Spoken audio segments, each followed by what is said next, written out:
नमस्कार. आकाशवाणी औरंगाबाद केंद्राच्या दुपारी 1च्या बातमीपत्रात मी प्रवीण ननवरे आपलं स्वागत करतो. कर्नाटकचे ऊर्जा मंत्री डी के शिवकुमार यांच्या दिल्ली तसंच कर्नाटकातल्या घरांवर आयकर विभागानं आज छापा घालून आतापर्यंत सुमारे 11 कोटी रुपये रोकड जप्त केली. शिवकुमार आणि त्यांच्या कुटुंबियांच्या दिल्ली तसंच कर्नाटकातल्या सुमारे 39 मालमत्तांवर छापे घालून तपासकार्य सुरू असल्याचं विभागाकडून सांगण्यात आलं. शिवकुमार यांच्या बंगळुरू इथल्या बंगल्यात गुजरातच्या 44 आमदारांना कथितरित्या ठेवण्यात आलं असल्याचं वृत्त आहे.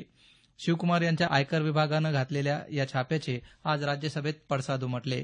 काँग्रेसच्या सदस्यांनी या निषेधार्थ केलेल्या घोषणाबाजीमुळे सदनाचं कामकाज सुरू होताच 10 मिनिटांनी तहकूब करावं लागलं.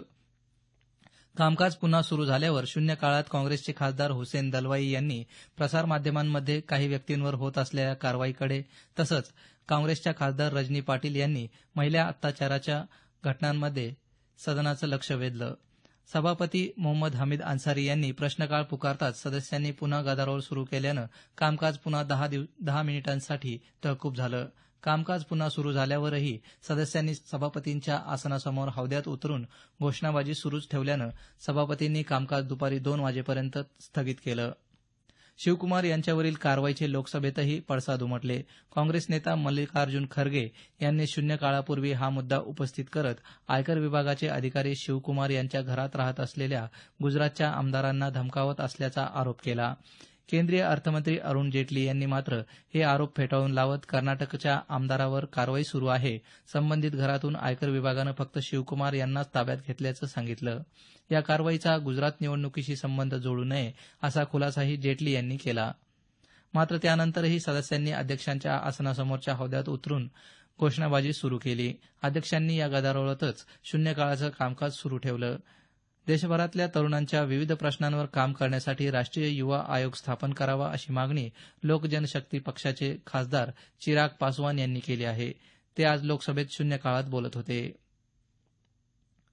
दरम्यान राज्यसभेच्या गुजरातमधल्या रिक्त जागांच्या निवडणुकीत मतपत्रिकेवरील कोणी नाही नोटा हा पर्याय देण्याच्या निवडणूक आयोगाच्या निर्णयाला काँग्रेस पक्षानं सर्वोच्च न्यायालयात आव्हान दिलं आहे. पक्षाचे ज्येष्ठ वकील कपिल सिब्बल यांनी दाखल केलेल्या या याचिकेवर उद्या गुरुवारी सुनावणी होणार आहे. चालू आर्थिक वर्षाचा तिसरा द्वैमासिक पतधोरण आढावा रिझर्व्ह बँक आज जाहीर करणार आहे. यासाठी रिझर्व्ह बँकेच्या 6 सदस्यीय मुद्रा धोरण समितीची 2 दिवसीय बैठक गव्हर्नर उर्जित पटेल यांच्या अध्यक्षतेखाली काल मुंबईत सुरू झाली. या बैठकीतून निष्पन्न होणाऱ्या पतधोरण आढाव्याकडे उद्योग जगतासह शेअर बाजाराचंही लक्ष लागलं आहे. याआधी जूनमध्ये झालेल्या द्वैमासिक आढाव्यात समितीनं रेपो दर सलग चौथ्यांदा 6.25% कायम ठेवला होता. आधारपत्र तयार करताना आधारधारकाची खाजगी माहिती गोपनीय राहण्यासाठी त्यात तशा प्रकारच्या उपाययोजना करण्यात आल्या आहेत. त्यामुळे आधार क्रमांकावरून संबंधितांची खाजगी माहिती गोळा करणे अशक्य आहे अशी माहिती आधार प्राधिकरणाचे प्रतिनिधी तुषार मेहता यांनी सर्वोच्च न्यायालयाला दिली. इंटरनेटच्या वापरानं हल्ली इतर काहीही गोपनीय राहत नसले तरीही आधार संलग्न केल्यानं आधारधारकाच्या गोपनीयतेला धोका नाही असं मेहता यांनी सांगितलं. कृषी उत्पादनांची खरेदी विक्री सोपी व्हावी यासाठी केंद्र सरकारनं ई रकम हे वेब पोर्टल सुरू केलं आहे.